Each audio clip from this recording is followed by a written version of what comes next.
Macam mana BYD berjaya mengalahkan Tesla dan jadi jenama EV nombor 1 di dunia? Elon Musk dulu pernah kutuk BYD ni, tapi hari ni dia pun mungkin tak sangka yang BYD boleh jadi pencabar utama dia.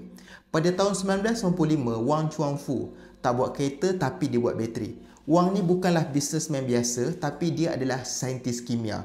Dia ada satu visi pelik. Dia kata, kalau Jepun dan Korea boleh buat bateri yang mahal, kenapa aku tak boleh buat versi murah tapi tahan lama?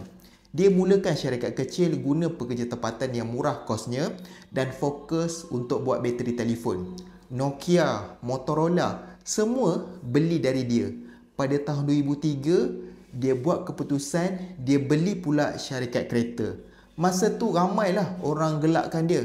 Masa ni Wang nampak satu benda je. Dia kata kalau dunia nak bebas dari petrol, kereta kena pakai bateri. Dan aku adalah orang bateri. Dia mula secara perlahan-lahan. Dia jual dulu kereta, bila ada untung sikit, dia salur balik ke R&D EV. Pada tahun 2008, Warren Buffett letak 232 juta USD. Masa tu orang tak tahu lagi apa itu BYD. Dengan duit pelaburan itulah BYD lancarkan kereta hybrid pertama dia. Masa tu Tesla buat kereta untuk orang kaya. BYD pula buat kereta untuk rakyat biasa. Tesla buat roket tapi BYD buat taksi. Jadi lepas tu dia masuk pula buat bas elektrik.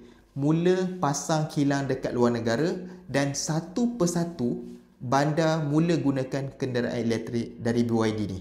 Kemudian BYD lancarkan Blade bateri, iaitu bateri buatan sendiri, lebih selamat, lebih tahan dan lebih murah.